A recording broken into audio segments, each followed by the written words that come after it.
주신 말씀 사도행전 28장 1절부터 10절까지 말씀입니다. 사도행전 28장 1절에서 10절까지 말씀, 신약성경 236페이지에 기록되어 있습니다.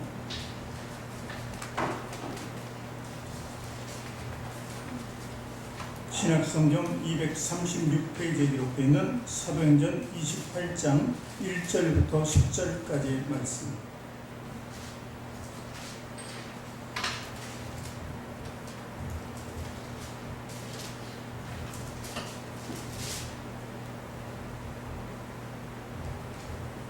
우리 찾으셨으면 한 절씩 교독하겠습니다. 우리가 구조된 후에 그 성은 멜리데라 하더라.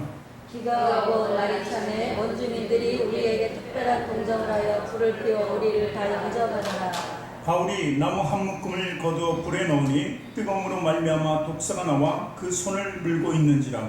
원주민들이 이 짐승이 그 손에 매달려 있음을 보고 서로 말하되 진실로 이 사람은 살인한 자로다. 바다에서는 구조를 받았으나 공의가 그를 살지 못하게 함이로다 하더니 바울이 그 짐승을 불에 떨어가 버림에 조금도 상함이 없더라. 그들은 그가 붙든지 혹은 갑자기 쓰러져 죽은 줄로 기다렸다가 오래 기다려도 그에게 아무 이상이 없음을 보고 돌이켜 생각하여 말하되 그를 신이라 하더라. 이 섬에 가장 높은 사람 보블리오라 하는 이가 그 근처에 토지가 있는지라. 그가 우리를 영접하여 설이나 친절히 머물게 하더니 보블리오의 지칭에 열병과 이질에 걸려도 있거늘 바울이 들어가서 기도하고 그에게 안수하여 낫게 하매 이러므로 섬 가운데 다른 병든 사람들이 와서 고침을 받고 구한 후에도 우리를 대접하고 편하게 우리 쓸 것을 싫었더라. 아멘. 두 손을 가슴에 얹고 저를 따라보게 하시기 바랍니다. 하나님께서는 나를 사랑하신다. 하나님께서는 나를 사랑하십니다. 하나님께서는 나를 존귀하게 여기신다. 하나님께서는 나를 존귀하게 여기십니다. 하나님께서는 나를 축복하신다. 하나님께서는 나를 축복하십니다. 하나님께서는 내 문제를 해결해 주신다. 하나님께서는 내 문제를 해결해 주십니다. 믿음의 고백이 되셨습니까? 아멘. 아멘. 우리 앞뒤 저는 저기 계신 분들과 인사합니다. 당신을 사랑하고 축복합니다. 사랑하고 축복합니다. 사랑하고 축복합니다. 사랑하고 축복합니다. 사랑하고 축복합니다.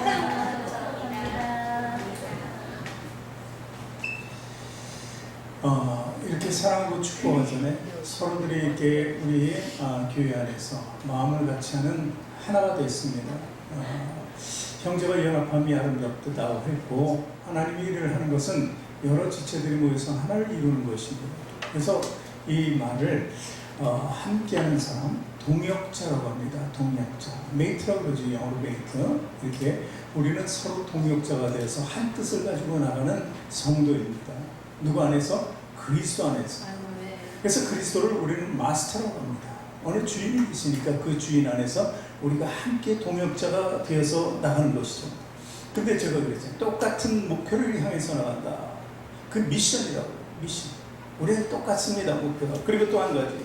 우리가 그러면 그 신앙생활을 하는 동안에 누군가 우리를 지도해 줄 사람이 필요해요. 지도해 줄 분이 필요하다는 거예요. 사람으로는 없어요. 물론 동역자니까 할 수는 있지만 성령님이 이 모든 것을 하신다 하는 거죠. 그래서 그렇게 필요한 것을 멘토라고 하죠. 언젠가 멘토에 대해서 말씀드린 적이 있습니다. 그래서 제가 지금 M자로 시작되는 4가지 단어를 얘기했습니다. 그래서 우리 신앙생들의 삶에 중요한 것, 아주 중요한 것이 이 4가지 M대로 갖춰야 된다는 거예요. 첫 번째 뭐라 그랬죠? 마스터입니다. 마스터. 내게 어떤 분이 주인이 되는가 하는 거죠. 그래서 우리가 세상이 우리 주인 되면 세상에서 좋은 열매를 맺을 수가 없습니다. 악의 열매, 죄의 열매를 맺을 수 있습니다. 탐욕 이런 것들이 난무하기 때문에. 그러나 예수 그리스도를 믿으면 우리가 아름다운 열매를 맺습니다. 죽어가는 사람을 살리고 하나님의 뜻대로 살아가며 선한 삶과 의로운 삶을 통해서 하나님께로 나갈 수 있는 것이죠. 그 길은 마스터, 예수님 밖에는 없다는 것입니다. 그리고 두 번째 단어가 바로 미션입니다. 예수님 믿는 목적이 무엇입니까? 우리가 죄로 태어나서 죄로 살아가기 때문에 회개하고, 그렇죠? 회개를 먼저 하고, 그리고 믿음을 가지고 구원받는 자가 되는 것이 우리 미션입니다. 회개, 믿음, 이 구원 가지고 도대체 뭘 하고? 천국 가려고. 그것이 바로 M로 시작되는 미션입니다. 그리고 또 한 가지 제가 말씀드렸죠. 세 번째는 우리에게 필요한 게 멘토라고, 멘토. 예수님께서는 하늘로 승천하셨습니다. 부활하시고 승천하셨어요. 그래서 너희를 위해서 무엇을 준다고요? 성령을 선물로 준다. 성령이 너희와 함께 하실 것이다. 보혜사 옆에서 항상 돌보실 것이라고 말씀하셨습니다. 그래서 우리는 성경을 읽든지 하나님을 찬양하든지 기도하든지 성령님이 없으면 안 돼요. 이건 성령의 감동으로 쓰여진 게 성경이기 때문에 성령이 없이 읽으면 소설에 불과하고 무슨 뜻인지 알 수 없습니다. 그런데 성령을 통해서 조명이 되면은 이게 인생을 살아가는 방법이고 하나님 뜻이 여기에 담겨있고 나의 성공적인 삶이 여기 담겨있구나 하는 것을 성령을 통해서 알게 돼요. 그러니까 우리 스승은 바로 성경이지만 이 모든 것을 알게 하시는 분은 성령님이라는 것이죠. 그리고 마지막에 이제 처음 시작했던 단어 메이트입니다. 메이트. 그렇다면 우리가 신앙생활을 어떻게 할까? 누군가 있어야 돼요. 나를 돕는 사람이 있어요. 때로는 죽기까지 같이 할 사람이 있어야 돼요. 어쩌면 부부같이도 이렇게 생각되지만 부부보다 믿음 안에서 성경에 나온 브리스길라와 아굴라처럼 항상 같이 믿음 생활을 죽기까지 하면 더 좋죠. 이것이 바로 우리 신앙생활이에요. 부부뿐만 아니라 여기 있는 모든 우리 성도들이 한 형제 한 자녀가 되어서 살아간다는 것이죠. 그것이 우리에게 가장 중요하다는 것입니다. 우리가 보면은 이 성령님을 구한다 하는 뜻을 제가 또 한 번 말씀드리면은 히브리서 11장 보면은 믿음의 선진들이 나옵니다. 아벨, 처음에 의로운 제사를 드렸던 아벨. 그러나 그 형 가인에 의해서 무참하게 죽을 수밖에 없었지만 아벨을 비롯해서 그 다음에 죄가 관행될 때 노아를 의롭게 여기시고 그리고 심판을 했었죠. 그 노아 다음에 누가 나옵니까? 계속해서 아브라함이 이제 믿음의 조상이 되고 아브라함에서 이삭 그리고 야곱, 요셉 이렇게 계속 이어집니다. 그리고 또 후로 가서 한 400년 후에는 모세에게 이루어지고 그러다 보니까 또 때로는 기생 나합도 거기에 믿음을 사람으로 동참시키는 것을 볼 수 있고 7 사사도 등장하게 됩니다. 이런 모든 것을 보여주는 이유가 성령입니다. 그들은 다 하나님의 영 성령님의 도우심을 받고 하나님의 뜻대로 하나님의 능력대로 살아갔다는 것입니다. 그래서 우리 인생의 목표가 가장 중요하고 정확해야만 우리가 성공적인 삶. 한 번은 태어났잖아요. 죽을 거라는 거죠. 죽고 난 뒤의 삶을 성공적으로 살아야 된다는 거예요. 오늘 사도행전의 주인공, 이 후반부의 주인공은 사도 바울입니다. 사도 바울의 어떤 사람이 이 4가지 M을 만난 사람입니다. 그는 사실 예수님을 적으로 여겼습니다. 예수 믿는 자들을 다 잡아가지고 오게 가두면 나중에 심판받고 죽게 되는 거 뻔한 거예요. 그러니까 잡아서 죽이는 역할을 했던 것이 바로 그런 사람이 사도 바울이었습니다. 근데 그가 다메섹 도상에서 누굴 만났어요? 예수님을 만났어요. 죽고 부활할 수 없다. 그분은 죄로 인해 죽었다. 십자가에서 이렇게 생각했던 예수 그리스도가 사서 음성을 주시니까 너무나 충격을 받았어요. 야, 이게 부활이구나. 그분이 부활했다는 것은 메시아라는 뜻이잖아요. 그러므로 이제 완전히 회심하게 되죠. 그때부터 이제 사도 바울은 율법을 자기가 마스터로, 율법을 주인으로 알았어요. 그런데 율법이 아니고 바로 하나님의 아들 예수 그리스도가 마스터라는 걸 깨닫죠. 그래서 이제 마스터에게 드리는 사명을 받게 됩니다. 도대체 그럼 사도 바울이 왜 예수님 나를 부르셨습니까? 그 목적이 무엇이었습니까? 나를 통해서 어떤 일을 하려고 합니까? 하는 것을 고백합니다. 그것이 사도행전 22장 10절에 주여 내가 무엇을 하리오? 이렇게 고백하는 거예요. 내가 무엇을 해야 됩니까? 하면서 사명을 구한 거예요. 그래서 그 사명이 바로 선지자적 사도의 사명인 것을 깨닫고 죽기까지 이제 순종을 하죠. 사도 바울은 또 그러면서 여러 군데 선교하면서 교회를 세우고 동역자들을 보냅니다. 자기가 갈 수 없는 것은 동역자를 놔두기도 하고 동역자를 통해서 하나님 일을 할 수 있도록 하고 때로는 같이 다니죠. 바나바, 누가, 실라 이런 모든 사람이 같이 다니죠. 그런데 이렇게 보내고 늘 그 세운 교회를 위해서 기도하고 때로는 눈물을 흘리면서 애통하기도 하고 이런 모습들은 성령님이 계셨기 때문에 성령님이 그 안에서 조명되니까 모두가 불쌍하게 보이는 거예요. 하나님이 일을 하기로 했는데 할 줄 몰랐는데 예수님처럼 불쌍히 여기고 기도하고 간구하는 것이다. 이렇게 해서 성령님이 말씀 따라서 이렇게 행동하게 되고 많은 동역자와 메이트라는 동역자를 이렇게 생산하게 되는 것입니다. 믿음으로 구원받은 사람마다 사도 바울과 함께를 하기를 원했잖아요. 그래서 많은 메이트들이 생겼습니다. 때로는 정말 너무 힘들어서 버린 사람도 있죠. 대말하는 사람은 세상을 사랑하여 도무지 일을 감당하기 어려우니까 세상으로 나온 것입니다. 그렇지만 그보다는 더 많은 동역자와 더 많은 크리스찬들이 생겼다는 것입니다. 이것이 사도 바울의 주된 삶이었다는 것입니다. 오늘 말씀에 이제 본문으로 들어가서 보니까 우리가 네 가지에 대해서 조금 더 깊이 생각을 비워있기 때문에 오늘 말씀을 봅니다. 1절 말씀 오늘 보면 같이 읽습니다. 우리가 구조된 후에 안즉 그 섬은 멜리데라 하더라, 이렇게 기록이 되어 있습니다. 멜리데라 섬은 지금 아프리카 쪽하고 이탈리아가 장어같이 생겼어요. 신발 브루스같이 생겼는데 그 맨 끝에 있는 그곳과 아프리카 그 사이는 아주 적은 섬입니다. 지금은 몰타라고도 얘기해요. 들어보신 분은 들어봤을 거예요. 그 섬입니다. 아주 작은 섬이죠, 사실.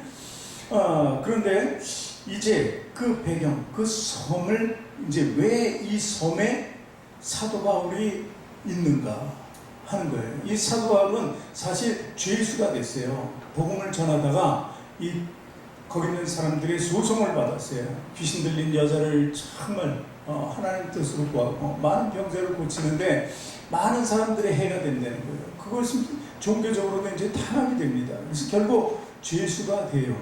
죄수가 됐는데 로마로 이제 가게 되죠. 참 이 로마로 가게 된 까닭이 하나 있는데 그것은요, 사도 바울이 예수를 믿고 마스터로 섬기고 나서 자기가 가지고 있던 모든 것을 배설물로 여겼습니다. 학문, 지식, 명예, 이런 모든 것들을 다 배설물로 여겼단 말이죠. 그렇게 다 영적으로 버렸는데 육적으로 하나 남아 가진 것이 있었어요.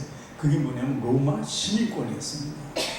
로마 시민권은 영적으로 받은 게 아니니까 사실. 그래서 로마 시민권도 버렸다 하면 이것은 내가 교만을 버렸다는 뜻이고, 그러나 버려진 것이 아니라 자기 안에 있는 거예요. 이미 인정받았으니까 많은 사람. 로마 시민권이 있기 때문에 그 당시에 어디를 가서 그 주에서 재판을 받고 죽고 그러는 것이 아니라 로마 시민권을 가진 사람은 로마에 가서 황제 밑에서 재판을 받는 권리가 있었습니다. 로마가 많은 나라를 다스렸잖아요. 그러니까 자기네들을 우월하기 위해서 로마 시민만은 아주 특정한 이런 능력을 줬더니 권세를 줬던 것이죠, 한마디로. 그렇기 때문에 이제 그가 로마로 압송되고 있는 과정이에요.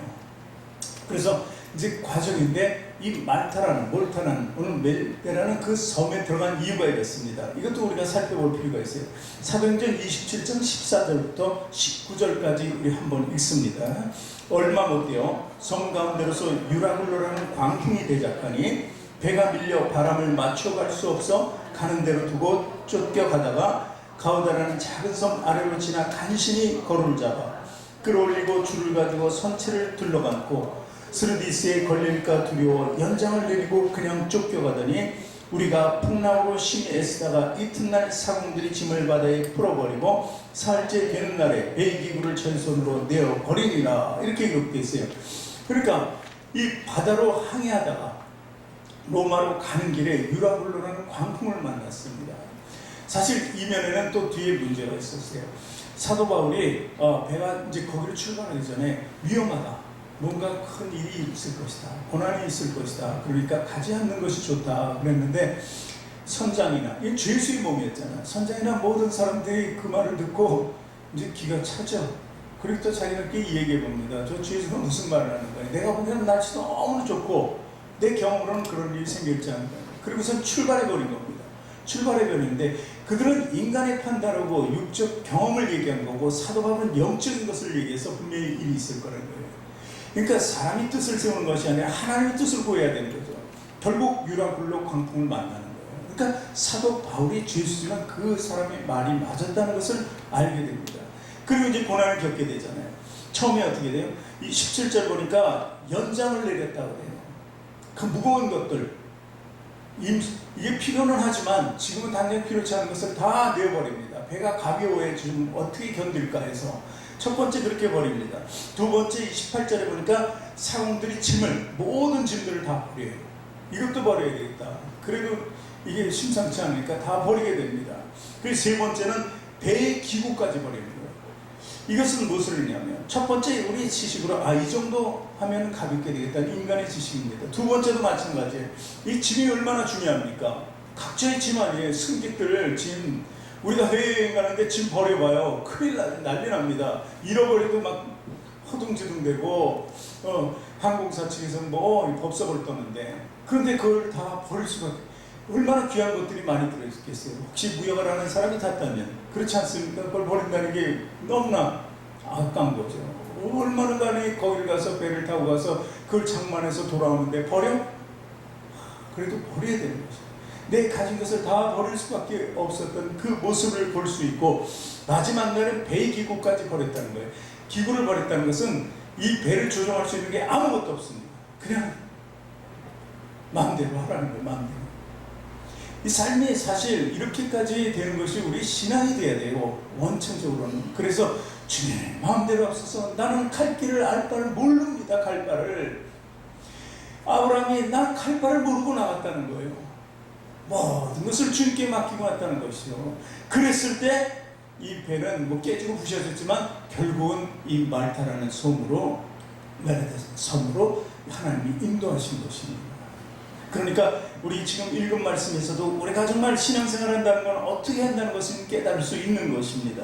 하나님의 뜻대로 우리는 순종해야 돼. 인간의 얄팍한 지식과 경험, 내 가지고 있는 그것으로 하나님을 대적할 수도 없고, 그리고 내가 가는 길을 계획해서 간다고 해서 성공적인 삶을 사는 것은 절대 아니라는 것이죠. 그래서 하나님의 뜻에 순종하는 그 삶을 살아야 하는 것을 우리는 지금 말씀에서 볼 수 있습니다. 자, 이제 메르데라는 섬에 도착했습니다. 자, 그런데 왜 그 섬에 도착했을까 하는 것이 의문입니다. 하나님의 그 섬이 아니라 그냥 가서 배가 깨지든지 로마 쪽으로 바로 보내시면 되는데 왜 거기를 거쳤을까 하는 거죠. 거기는 두 가지 중요한 일이 있습니다. 하나님의 뜻이 있었어요. 첫 번째는 거기는 사실 좀 미개한 사람들이 살았어요. 그렇죠. 작은 섬에 원주민 토인 같은 사람이잖아요. 읽어보니까 독사 하나 가지고도 신이다 이럴 정도니까 상당히 토속적인 아주 원주민이라고 볼 수 있습니다. 그런데 그 하나가 뭐예요? 그런 사람들에게도 복음을 전해야 한다는 것이죠. 하나님은 그런 사람도 다 사랑하시고 다 눈으로 보고 계시고 챙기고 계신다는 거예요. 그러니까 하나님께서 사도행전에서 말씀을 주고 명령을 줄 때 너희가 성령을 받고 권능을 받으면 어떻게 해요? 땅 끝까지 내 증인이 되게 되는데, 땅 끝까지. 그 땅 끝이 말타가 될 수 있잖아요. 누구도 가지 않고 그리스도인들이 여기는 들어가려고 생각도 안 하겠죠, 사실. 그런데 이 사도 바울이 죄수의 몸으로 가면서 그것을 거치면서 복음을 전해하게 되는 놀라운 일이 발생하는 것입니다. 또 신앙인들을 복음을 전하기 위해서 보내잖아요. 오늘 하나님 보내셨다는데 이 보내는데 무수한 고난과 고통이 따를 수도 있다는 것을 보여줍니다. 사도 바울이 죽을 고비를 넘겨서 거기를 도착했잖아요. 그냥 땅으로 다니면서 편하게 전도도 할 수 있고 했는데, 이것은 죽음, 유라굴로 광풍과 맞서는 그 죽음 같은 싸움을 통해서 정말 죽기를 거부할 수 없는 그런 삶 속에서 투쟁하고, 그래서 나가서 그 섬에 도착해서 복음을 전하게 된다는 것입니다. 그래서 우리가 복음을 전할 때도 역시 고통이 있고 고난이 있다 하는 것이죠. 그래서 이 사도 바울처럼 성령이 영적인 사람이 돼야 돼요. 그는 죽을 고비에서도 죽지 않으라는 믿음이 있어요. 하나님께서 인도하시는 길이라는 것을 알았죠. 다른 사람 다 죽게 되었다 할 때 그만큼은, 사도 바울만큼은 죽지 않는다, 우리는 이렇게 고백한 것을 알 수 있다는 것이죠. 자, 그러니까 하나님이 두 가지 측면이라고 그랬죠. 하나는 땅 끝까지 복음을 전하는, 또 하나는 복음을 전하는 데는 정말 어려움이 있다 하는 것을 보여줍니다. 2절 볼게요. 2절, 비가 오고 날이 참해 원주민들이 우리에게 특별한 동정을 하여 불을 피워 우리를 다 영접하더라. 영접이라는 단어는 참 귀히 여겼다는 거예요. 사람들이 정말 어떻게 됐어요? 다 물에 빠진 셀쥐꼴이 돼서 먹기나 했겠어요. 며칠 이러고 있었는데 그 사람들을 돌봐줬던 거예요. 측은하고. 원래는 이렇게 사람이 선한 거예요. 양심, 그 섬에 있는 사람은 무슨 큰 죄악을 범할 건 없었잖아요. 뭐 얼마나 됐겠습니까마는 그런데 그런 사람들은 깨끗한 양심을 가질 수 있었다고 보는 거죠. 서로들 너무 뻔히 알고 수도 얼마 안 되는데 거기서 나는 것을 먹고 공유하고 이렇게 정말 살았을 거예요. 그러니까 이렇게 어려움에 처해 있는 사람 보니까 바로 선행을 베푸는 것입니다. 근데 여기서 또 우리가 분명히 알 수 있는 것은, 그러면 하나님 그들의 양심이 있는데 그들 착하게 사는데 뭐하러 그걸 구원합니까? 다 구원된 거 아닙니까? 아니라는 거죠. 예수를 알고 하나님을 알아야만 구원받을 수 있다는 것을 말씀하는 겁니다. 아무리 선악하고 선하고 착한 행실을 해도 그리스도가 없으면 그 사람은 구원받을 수 없다는 것을 얘기해 줍니다. 그러니 하나님께서 그 땅에 보내주신 것입니다. 그러니까 분명한 것은 아직도 하나님을 알지 못하고 구원받지 못했던 그들에게 하나님의 은혜가 임했다는 것을 얘기하는 것입니다. 그리고 그들이 호의로 영접하잖아요. 이렇게 대접하잖아요. 근데 이제 사건은 이제 여기서부터 시작됩니다. 3절부터 시작되는 것이 이제 하나님의 역사죠. 역사. 이제 3절에 뭐라고 기록되어 있습니까? 3절에 보니까 제가 이렇게 바울이 나무 한 묶음을 거두어 불에 넣으니 뜨거움으로 말미암아 독사가 나와 그의 손을 물었다고 이렇게 기록되어 있습니다. 자, 다 젖은 몸이니까 불을 피워서 옷을 말리고 몸을 말려야 됩니다. 그러니까 나무가 필요하죠. 그래서 근데 나뭇가지에 그러니까 뱀이 있었던 거예요. 가지. 뱀은요 땅을 기어가기도 하지만 나뭇가지에도 있는 뱀들이 있잖아요. 근데 나뭇가지에 있으면 잘 안 보이죠. 작은 뱀이 있으면은. 근데 작은 뱀이 더 독한 뱀이 있나 봐요. 독사라고 얘기합니다. 근데 들어있는데 그것을 불을 피우려고 이렇게 갖다 놨는데 열을 받기 전까지는 그대로 있었을 거 아니에요. 사람이 있으니까 저희도 무섭고 두려운 마음에 숨었을 것 같은데 열을 받으니까 튀어나온 거예요. 튀어나오면서 바울의 손에 당도해서 손을 물어버린 거죠. 자, 이 뱀이 숨어 있다가 나와서 콱 물었어요. 사단이 이렇게 하는 거예요. 사단이 언제나 도사리고 있는 거예요. 우리 공격하기 위해서. 그랬다가 우리 연약한 부분으로 탁 물어버린다는 것이죠. 우리를 유혹하고. 그러니까 유혹한다는 것은 불이 꼭 필요했습니다. 그 안에 사단이 있었잖아요. 그런데 보면은 내가 꼭 불을 피워야만 하는 거예요. 내가 어떻게든 나를 위해서 뭘 하고자 하면 신앙적으로도 사단은 같이 움직인다는 거죠. 그러므로 우리는 유혹에 넘어가지 않도록 해야 된다는 것입니다. 신앙생활이 그런 거예요. 아담과 하와의 유혹이 뭐예요? 먹음직스럽고 탐스럽고 그렇게 되니까 먹고 싶은 거잖아요. 그 유혹 때문에 결국 뱀의 독에 물린 거나 다름없잖아요. 우리가 아는 아담과 하와뿐만이 아니라 가룟 유다도 마찬가지입니다. 처음에 주님을 따를 때는 정말 믿음으로 권능을 보고 따랐을 거예요. 근데 자꾸 이상하게 인간적인 욕심에 빠집니다. 그러니까 결국 이 뱀의 유혹을 받아서 예수님을 팔게 되는 것이죠. 어쨌든 우리는요 이를 통해서 이 도처에 이 뱀이 있다는 사실을 알아야 돼요. 뱀이 그 한 마리만 그 섬에 있겠어요? 도처에 뱀은 있다. 도처에 사단은 있다. 그러니까 우리는요 어떻게 보면은 불이라는 유익을 차지하기 위해서 했지만 거기에는 위험도 있다는 거예요. 그래서 그냥 무턱대고 우리가 이거는 뭔가 되겠다, 이거는 나한테 득이 되겠다, 무조건 쫓아가지 마시라는 거예요. 거기에는 굉장히 위험도 있다는 것을 얘기해야 돼요. 그래서 이 전략을 잘 세워야 되고 앞세워서 무기를 가지고 있어야 되는데 그걸 해치는 것, 그것이 바로 예수님이에요. 지금 우리가 남과 북에 대치하고 있는 그 땅에 서로 몇 킬로 사이에 뭐가 많이 붙여 있어요? 지뢰가 있잖아요. 서로 침범 못하게 지뢰. 그러니까 앞서서 지뢰를 제거해야만 나갈 수 있는 거예요. 사람이 놔두고 나가면 언제 자기가 밟고 터져서 생명을 잃을지, 다리를 절단될지 그걸 알 수 없는 거죠. 그래서 항상 앞서서 뭐든지 살펴볼 수 있어요. 그분이 바로 성령님이에요. 성령님 우리를 위해서 살피신다고 했잖아요. 자, 그러면은 그러면은 그 유익에는 위험이 있다는 것을 성경적으로 보면은 마가복음 4장 18절 19절에 보니까 기록돼. 또 어떤 이는 가시떨기에 뿌려진 자니 이들 말씀을 듣기는 하되 세상의 염려와 재물의 유혹과 기타 욕심이 들어와 말씀을 막아 결실하지 못한다는 거예요. 참 들으면서 은혜는 되는데 실천적으로는 안 되는 거예요. 다른 유혹이 있으니까 어떻게 어떻게 하지? 어떻게 하지 하다가 유혹에 넘어갈 수 있다는 것을 이야기하는 것입니다. 그래서 성경은 또 이렇게 우리에게 유의하라고 합니다. 에베소서 4장 22절부터 24절 같이 읽습니다. 너희는 유혹의 욕심을 따라 썩어져가는 구습을 따르는 옛사람을 벗어버리고 오직 너희의 심령이 새롭게 되어 하나님을 따라 의와 진리의 거룩함으로 지심을 받은 새 사람을 입으라. 사도 바울은요, 다메섹 도상에서 마스터 되신 예수님을 만난 뒤 이 모든 것을 버릴 수 있었어요. 그 유혹에 이제 절대 넘어가지 않게 됐다는 것이죠. 내가 기도하면서 그래도 나는 죄인 중에 괴수라고 고백하면서도 그 유혹을 떨치려고 무지무지 애를 썼고, 사실 유혹 속에 살지 않고 유혹을 떨치고 살았던 인물이라고 볼 수 있는 것이죠. 자, 그 유혹을 떨칠 수 있다. 그것은 예수 그리스도의 능력이고 성령의 능력입니다. 오늘 그 능력을, 오늘 말씀의 결과를 볼 수 있어요. 사도행전 28장 5절 먼저 읽습니다. 바울이 그 짐승을 불에 떨어버리매 조금도 상함이 없더라. 능력이잖아요. 확 떨어뜨리니까. 나를 물었던 것을 떨어뜨렸습니다. 어디에? 그 불에 떨어뜨려 버렸어요. 그리고 그러면 뱀은 어떻게 됐을까요? 불에 떨어졌으면 맛있는 구이가 됐겠죠. 네, 먹었으면 괜찮았을 텐데, 어쨌든 뭐 죽은 거나 그 죽은 거 먹어서 없애나 뭐 흔적까지 없애니까 좋겠죠. 뱀이 몸에 좋다고 그러잖아요. 그런 거 보면 땅분들은 믿음이 너무 좋은 거예요. 그죠? 그냥 잡아다가 그냥 자, 28장 4절을 거꾸로 한번 봅니다. 원주민들이 이 짐승이 그 손에 매달려 있음을 보고 서로 말하되 진실로 이 사람은 살인한 자로다.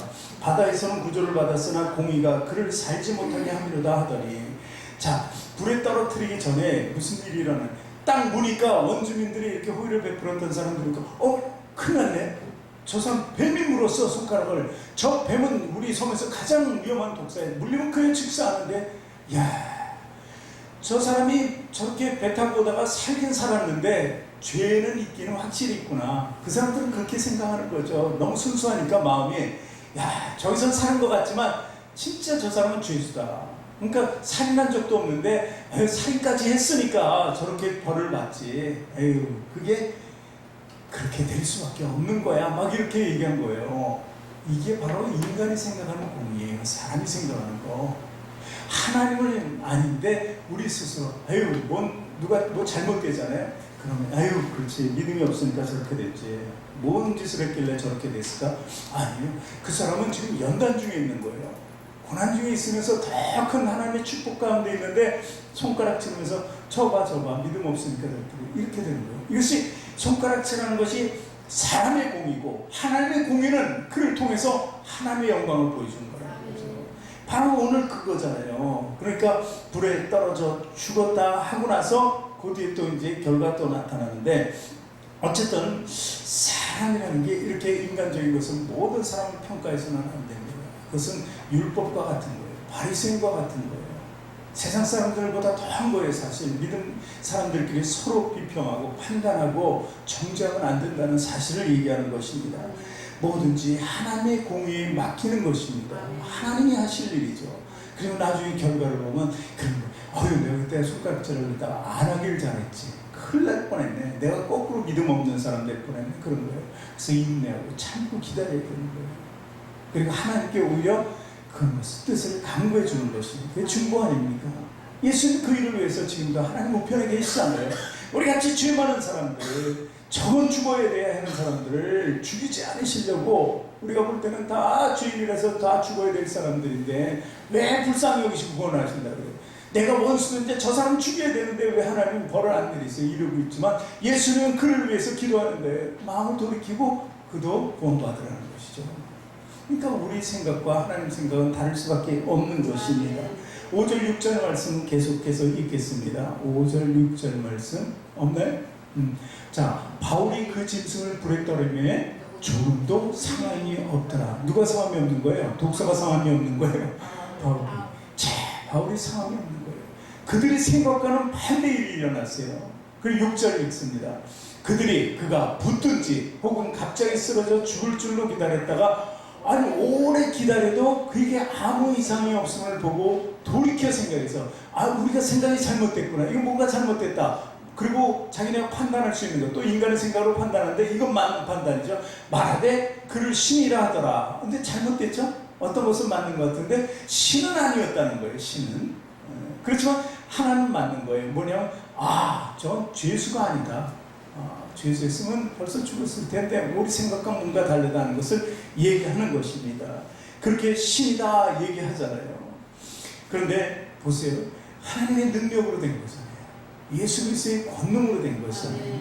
이 성령의 도우심으로 아무 해도 받지 않은 것을 우리가 알 수 있습니다. 우리도 이렇게 사는 거예요. 그래서 계시록 20장 10절 보면은 완전히 분리되는 것을 얘기했습니다.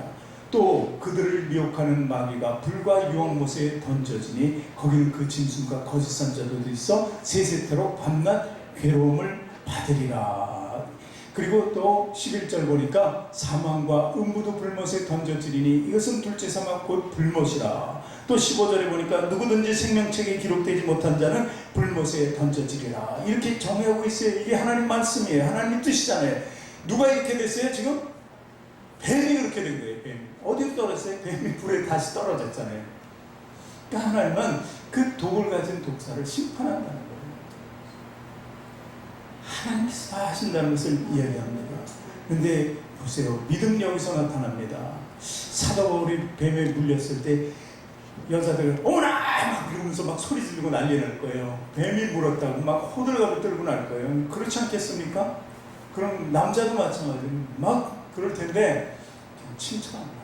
사도 바울 믿음 안에서는 아야 이 정도만 아야? 그러니까 그래서 던져버리는 거죠. 야 가라. 가면을 불어 이렇게 하는 겁니다. 이것이 바로 정말 믿음이에요. 우리 왜 얘기하냐면 문제 앞에서 고난 앞에서 당황하지 말고 황당한 모습 보이지 말라는 거예요. 뭐 조급해하고 어떻게 안절부절하지 말고 믿음으로 침착하게 대담하게 기다리고 하나님의 구하라는 것입니다. 아멘. 이런 모습 우리가 성도들이 보여줘야 돼요. 하나님이 그럴 때 인정하는 거예요. 참 너는 나를 이만큼 신뢰하고 믿는구나. 그래, 내가 너에게 복 주고 복 주구나.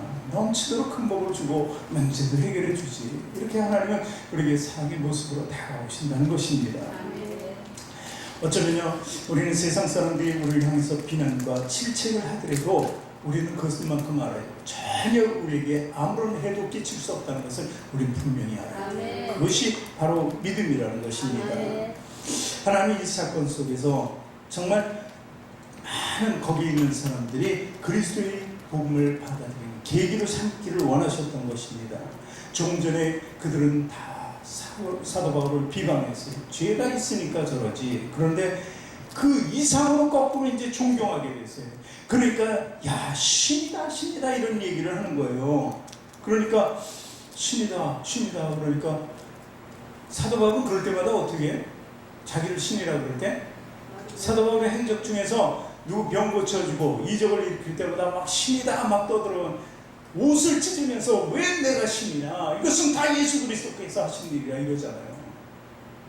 사도 바울이 그 모습이에요. 이건 내가 한 일이 아니라. 그래 우리도 정말 복음을 전하고 그럴 때 나를 정말 이렇게 교회 데리고 가서 이렇게 너무 고마워. 이 은혜를 어떻게 해줄까? 그건 내가 아니잖아. 하나님이고 예수님이지. 저 십자가도 바로 당신을 그렇게 만든 거지. 나는 통로일 뿐이지. 왜 나한테 그래? 난 아니야? 이럴 정도 믿음이 있어야 돼요. 그럼 더욱더 신뢰하는 거야. 하나님을 신뢰하고 우리를 신뢰하게 된다는 것입니다. 그래서 마가복음 16장 17절 18절 이런 말씀 있잖아요. 믿는 자들에게는 이런 표적이 따르리니 곧 그들이 내 이름으로 귀신을 쫓아내며 새 방언을 말하며 뱀을 쥐고 울며 무슨 독을 마실지라도 해를 받지 아니하며 병든 사람에게 손을 얹을 즉 나으리라. 이렇게 우리가 주님 안에서 겸손해지면 정말 우리의 권능이 있어서 손만 얹어도 나을 수 있다는 것입니다. 이게 서로의 믿음이 결부가 되면 얹은 사람과 그리고 지금 받는 사람이 하나가 되면 하나님이 역사하시고 병도 낫는다는 것입니다. 일방적인 것이 아니에요. 목사가요 병 고쳐주는 사람이 아니에요. 믿음이 없는 사람은 가서 병 고쳐주는 사람이 아닙니다. 그건 뭐 신의 능력이라고 하는 건 믿음이 그 사람에게 태동되고 믿음으로 난 고침을 받을 수 있을 때 서로 그 교감이 되고 하나님이 그 줄을 확인했을 때 낫는 거예요. 고침받는 거예요. 뭐 즉시로도 되겠지만 그 시간이 걸릴 수도 있어요. 다니엘은 20일 동안 이렇게 기도했다고 그러잖아요. 그렇기 때문에 우리가 뭐 목사님 기도했는데 왜 안 낫지? 이런 얘기도 해서도 안 돼요. 자기는 그것만 바라는 거죠. 하나님의 뜻을 구하지 않고 믿음 가진 게 아니라 병 낫기만 생각하면 절대 낫지 않습니다. 그렇지 않습니까? 하나님은 만일이 여기를 받지 속지 않으신다는 거죠. 그래서 우리가 진정 믿음 속에서 살아야 돼요. 그 믿음이 권능이 된다는 것입니다. 그래서 오늘 말씀의 제목이 뭡니까? 믿음의 권능과 표적이라는 거예요. 믿음은 권능이 따르고 그 권능의 표적도 함께 보여준다. 그리고 우리 삶 속의 신앙생활에 모든 것이 나타난다는 거죠. 그런 걸 봐야지, 그 열매를 봐야지 우리 신앙이 더 잘할 수 있다는 것을 이야기합니다. 자, 그리고 28장 7, 8, 90절 오늘 후반부 말씀을 한꺼번에 읽습니다. 이 섬에 가장 높은 사람 보블리오라 하는 이가 그 근처에 토지가 있는지라 그가 우리를 영접하여 사흘이나 친절히 머물게 하더니 보블리오의 부친이 열병과 이질에 걸려 누워있거늘 바울이 들어가서 기도하고 그에게 안수하여 낫게 하며 이러므로 섬 가운데 다른 병든 사람들이 와서 고침을 받고 후한예로 우리를 대접하고 떠날 때 우리 쓸 것을 배에 실었더라. 누가라는 동역자가, 누가복음 알죠? 그 동역자가 사도행전도 썼어요. 그래서 우리를 하는데 바로 이 얘기를 쓴 거예요. 그러면서 우리를, 사도 바울이 죄수잖아요. 죄수가 무슨 능력이 있겠습니까? 보기에는. 근데 그 죄수 한 사람으로 말미암아 모든 사람이 함께 배에 탔던 사람들이 지금 이렇게 큰 대접을 받는 거예요. 그러니까 내 하나의 믿음이, 그 권능이, 능력이 많은 사람들에게 유익을 끼치는 거예요. 로마의 병정도 있었습니다. 그렇죠.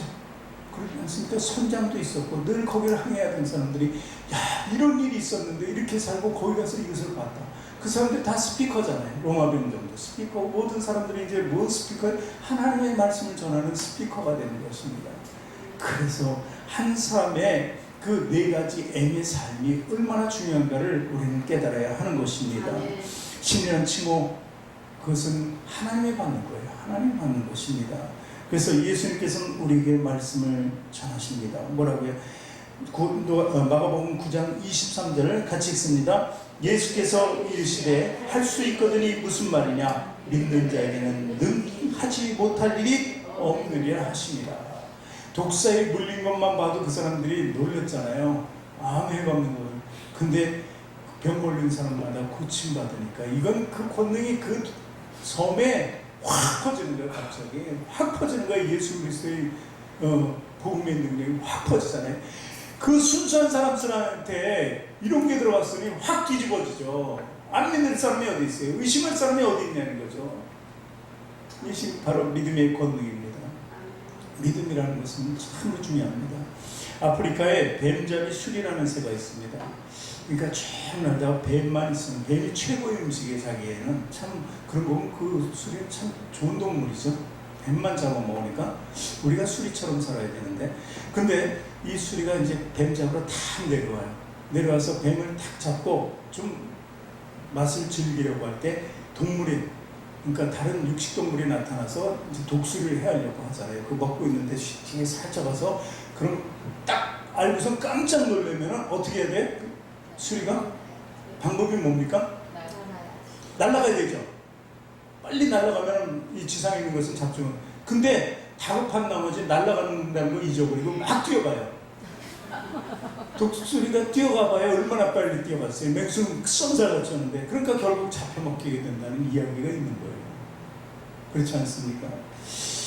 잊어버리면 안 돼요. 우리에게 능력이 있음을 잊어버리면은 항상 그래요. 다급할 때 이 수리처럼 난다는 것을 몰라요. 하나님 계신다는 것은 뭐예요? 내게 권능이 있다는 것을 모릅니다. 예수님이 나와 함께 하시고 성령님이 함께 하신다는 걸 모르는 거예요. 모르고 어쩌지 하다 보면 그냥 당해버리는 거예요. 기도도 못하고 그냥 급한 나머지 낙심하게 돼요. 낙심하면 다 떨어져서 아무것도 할 수가 없어요. 기도도 못하게 돼요, 때로는. 그러니까 정말 우리 믿음의 삶이란 어떤 것인가 분명히 알아야 돼요. 그러면요, 이제 우리 삶을 승리할 수밖에 없습니다. 그래서 저는 얘기해요. 믿음만이 할 수 있고, 그래도 해보자는 거예요. 해보면 할 수 있고, 그 믿음의 권능이 나타나는 것입니다. 이것을 우리가 정말 하나님 안에서 반드시 알아야 된다는 것입니다. 우리 찬양 한번 해볼까요? 할 수 있다 하시는 나의 능력 주 하나님, 우리 같이 찬양합니다. 할 수 있다 하시는 나의 능력 주 하나님, 의심 말라 하시고 특별히 할 수 있다 하신 주, 할 수 있다 하신 주, 믿음만이 능력이라 하시네. 믿음만이 능력이라 하신, 이제는 할 수 있다 하시는 나의 능력 주 하나님, 주를 바라보시고 능력 주다 하시니, 할 수 있다 하신 주, 할 수 있다 하신 사랑만이